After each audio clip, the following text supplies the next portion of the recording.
Hello, everyone. I'm Governor John Carney. I'm pleased that you're joining us today for my receiving the report of the Delaware Pandemic Resurgence Activity Committee, Advisory Committee.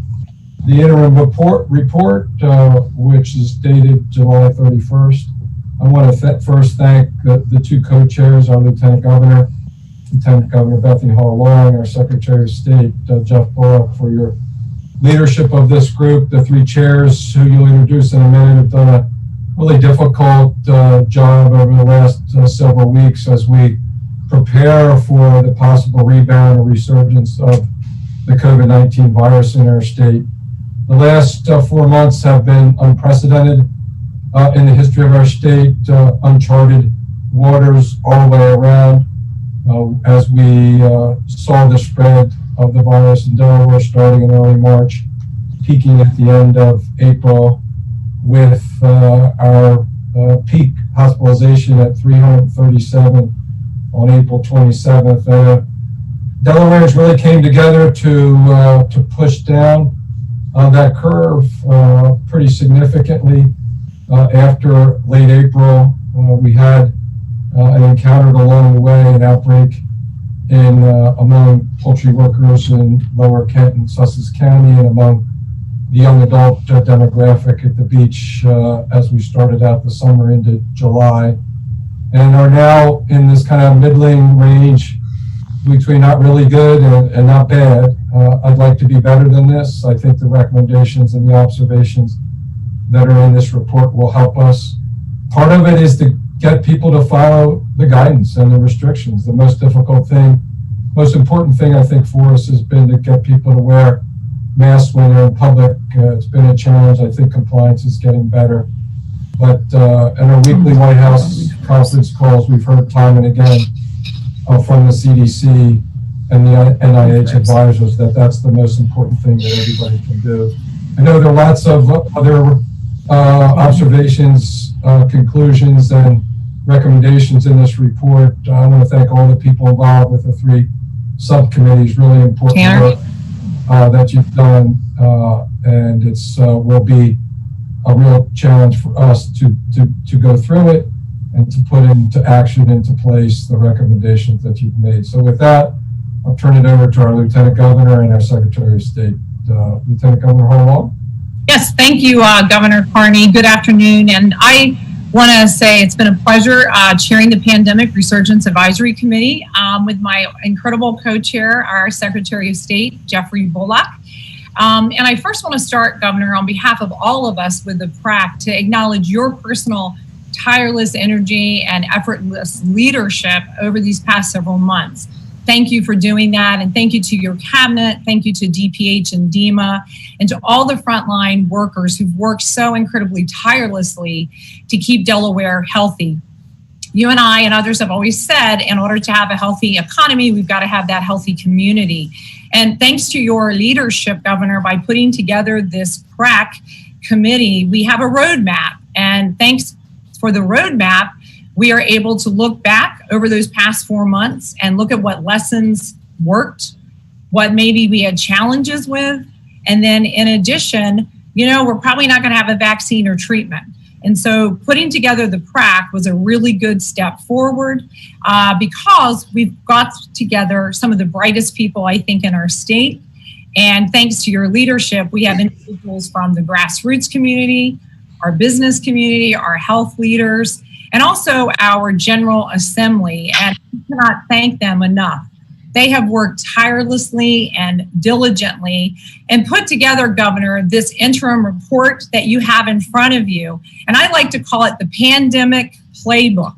It is a playbook for us to look to the future with. We have lost over 550 some Delawareans, and very seriously, I know your leadership and others who've come together in a joint accountability model to work collectively in those three buckets of health, making sure we have the strongest health system that our state can be prepared for, where we've had our hospital systems, our nursing homes, and all of our providers working hard on a plan. In addition, we've got to have that strong economic side, those resources. So again, not only just our businesses, but how it affects our community. And then at the base, our equitable platform for those vulnerable populations, those that I know you and I and others are so concerned with, communities of color and those who were homeless. What are we going to do to make sure they have equitable healthcare, equitable business opportunities? So we have this interim, and I mind you, it's interim report. You'll be getting additional metrics later.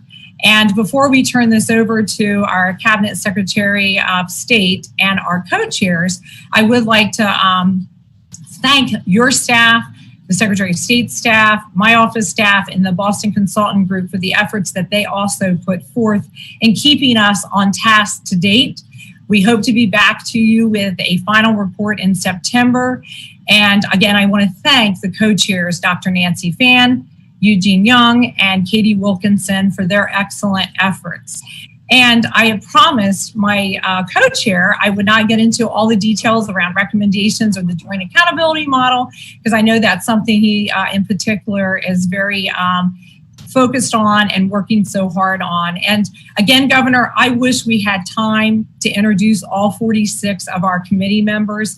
They are just remarkable. And I just want to say thank you to each and every one of them for the many hours. So with that, I'm going to turn that over to Secretary Bullock, who will also then introduce our first speaker, Dr. Nancy Phan. Secretary Bullock. Thank you, Lieutenant Governor. And I won't repeat what the Lieutenant Governor said, but just very, very briefly, again, thank you to you, Governor, for the opportunity to participate in this task force. Thank you to the three subcommittee chairs that you're going to hear from in a minute. Thank you, as Lieutenant Governor said, to our staffs who have been very, very involved in this work and frankly have done most of the work. Certainly wasn't me. I gotta say, when this group first came together and I looked at over these 46 people that you appointed, 46 people that you appointed, and who they were, I thought, man, this is going to be interesting, because not only are there 46 of them, but it is a high-powered, very opinionated group of people.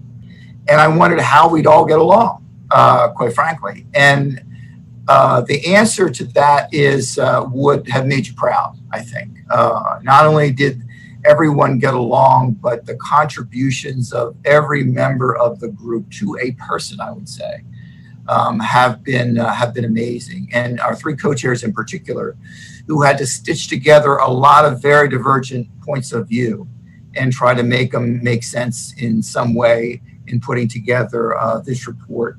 Again, I think my hat's off to them. Just a job very, very well done.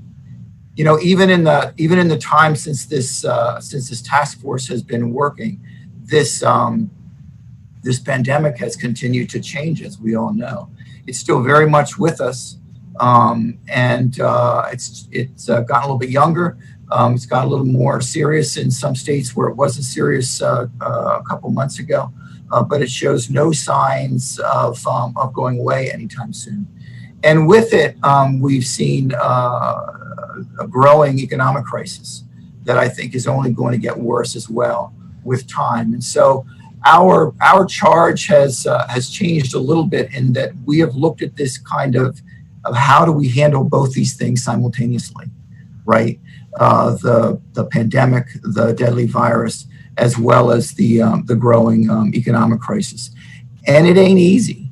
And Bethany and others make fun of me because I have focused on one of the slides. I don't know where it fits in the final report, in the final interim report, but it's the slide that talks about creating joint accountability, which you and I have talked about in the past, and how important I think that is to our ultimate success, because this thing is bigger than the government. It's bigger than the business community. It's bigger than the not-for-profit sector. It's bigger than our healthcare organizations. It's bigger than any of them individually. And our success is ultimately going to be dictated, I think, by how well we work together in these weeks and months ahead, and how we build this model of joint accountability And really all the recommendations, whether it's around transparency or communication or better data or whatever it is, all of these things sort of revolve around our success in building this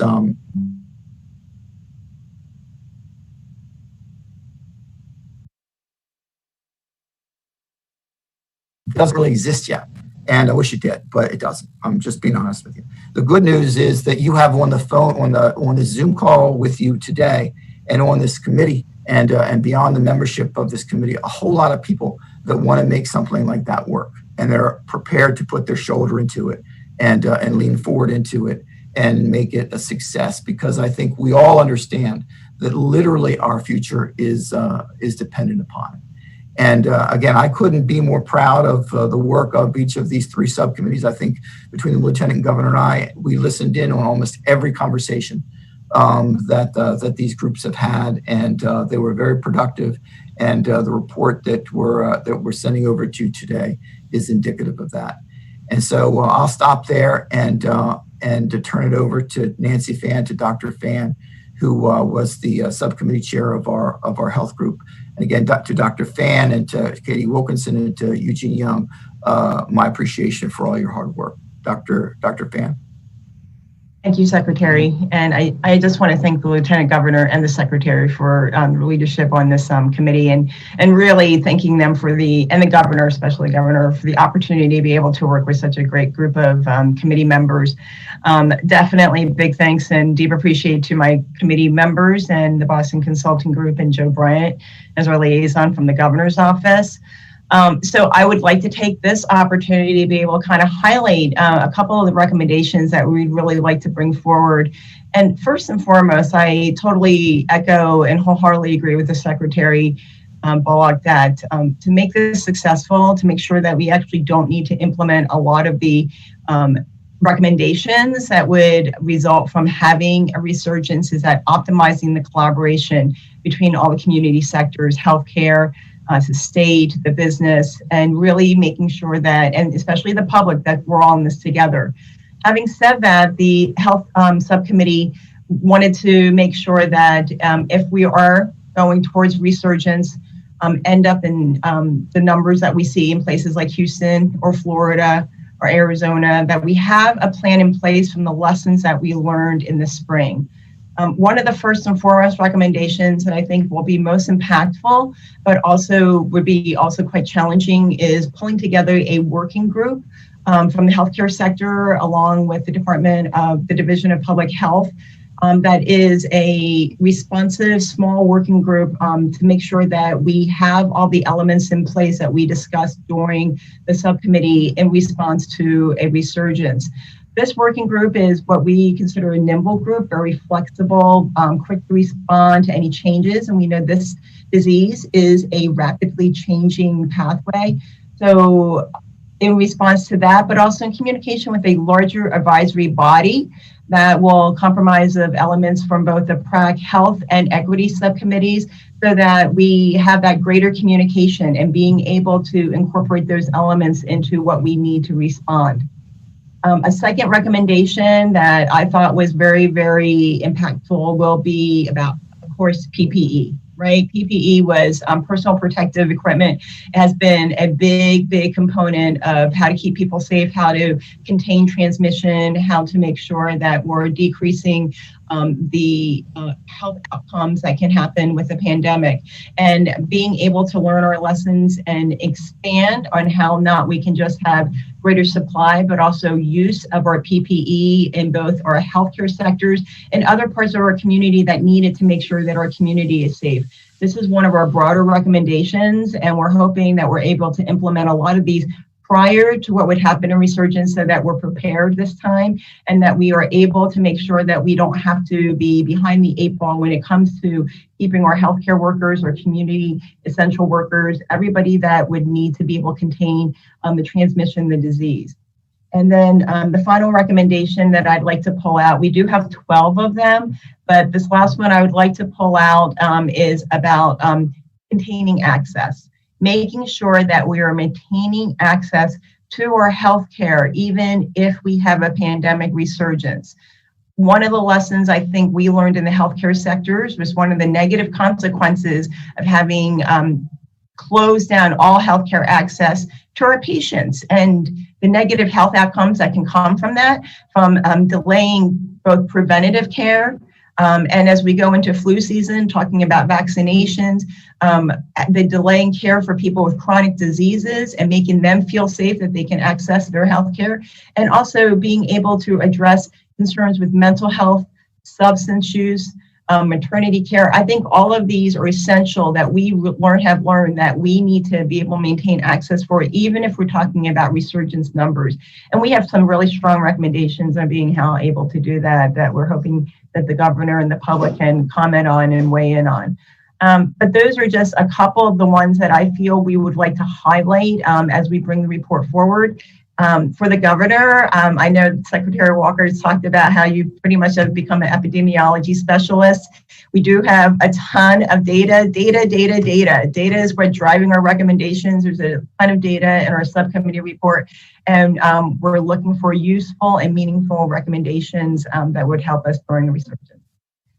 Thank you, Secretary, and thank you to my co-chairs. I felt like I had really, really good dialogue with them, and I really appreciate their leadership as we move forward. Thank you, Dr. Fan. I think we're going to go to Katie Wilkinson next. Great. Thank you, Secretary. Thank you, Governor. Thank you, Lieutenant Governor. And thank you to Dr. Fan and Eugene. We spent a lot of time with Dr. Fan's committee and with her advising us, because as business leaders in the state, and we represented a broad range of industry sectors as well as geography, which I think was important. We too were very hungry for data, how to make those decisions, how to direct recommendations. We had 5 goals, ended up with 12 recommendations. I'm not going to go through all of them at this point. But while we were certainly represented a number of business advocates across the sectors, we also recognized the need to marry both the health of Delawareans as well as the economy in Delaware. So of our recommendations, many of them were short-term in nature, medium-term in nature, and long-term in nature, where we really wanted to also include recommendations about how to improve the economic health of Delaware in the long term, how to get on track, stay on track, and capitalize on those opportunities. I'll share just a couple of thoughts that we had as well. Communication is critical. We found that it was critical in the early stages of the pandemic, and I think we can certainly continue to improve that. I think there are opportunities to leverage associations, trade groups, chambers, and so forth across the state. We have the benefit of being a relatively small community, so I think there are a lot of resources there for us to continue to leverage to communicate just broadly about what's happening with the virus, as well as what's happening to the economy. We can't talk about the state of Delaware and how to recover without talking about employment. We need to continue, and we've made recommendations around workforce training, retraining, reskilling, and job placement, and needing to provide those opportunities, make sure that the unemployed workforce are aware of what opportunities may be out there, and also to provide those key enablers such as childcare and transportation to allow them to get back to work as quickly as possible. And then another key that I think is really important, and I think it speaks to both the joint accountability model as well as the governor's continued concern around compliance, and that is, how do we build a culture of compliance at the state level for businesses and for consumers and communities. This needs to be consistent. It needs to be shared. It needs to be something that we're proud of, and that's why we talk about creating a culture of accountability. Enforcement will be challenging and has continued to be challenging, but we've made some recommendations in the report around that as well. So it's been a pleasure to work with the Boston Consulting Group. It's been a pleasure to work with my fellow co-chairs, and the business subcommittee has been just amazing. And yes, despite different perspectives and different backgrounds, we had some wonderful, wonderful dialogue and some really good engagement. And I thank you, Governor, for the opportunity to work with this fine group. Thank you, Katie. Thank you. Eugene. Thank you, Katie. And now let me turn it over to Eugene Young. Good afternoon. Thank you all. Thank you, Lieutenant Governor and Secretary Bullock for chairing the PRAC. Thank you, Governor, for having us here and putting this all together. I also, even in advance, I want to thank, similar to what Katie and Nancy said, I want to also thank my fellow chairs of different subcommittees. I really found our conversation very insightful, and it also helped along in our recommendations as we move forward. So first, I would say our subcommittee focused on two specific areas. One around the health side, the equity, how it's embedded within health, and the other with equity, how it's embedded in our economic perspective of things. I'll go through a quick few recommendations that came out that really highlight some of the things that we've been discussing within our subcommittee. One is around the expanding of emergency financial assistance for low-income workers impacted by the pandemic. That's been a major issue that we've seen because of the fact, as you all know, unemployment benefits have ceased as of the 25th, and we have a lot of families up and down our state that are in who have various needs. And we want to make sure that we're able to meet them where they are and provide some of that assistance. Another thing that came up in our long list of recommendations was also expanding and the rental subsidy and eviction arbitration and support process. We have a lot of men and women because of these, because as I said before, of the ending of the federal subsidies for unemployment benefits, are really struggling right now in regards to making rent, making their mortgage, and support there is certainly needed. There's many cases where people were already struggling prior to COVID-19. And now this pandemic even really ramps a lot of that up. One of the things that the overwhelming conversation on the health side was testing. That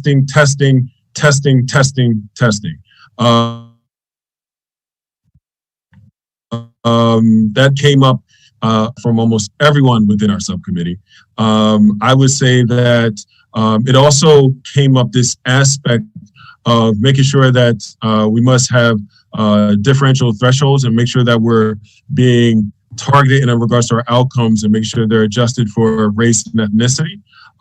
We're seeing a lot of communities that have really been impacted by COVID-19, and they're struggling to, A, because they have low resources, and B, is hard to get, in many cases, the testing that they need. You find where this is, the transmission rate is just so high. So that has been something that we've had deep conversations about. And then lastly, I would say, as we move forward, understanding how we have to work with our nonprofits, our churches, our community agencies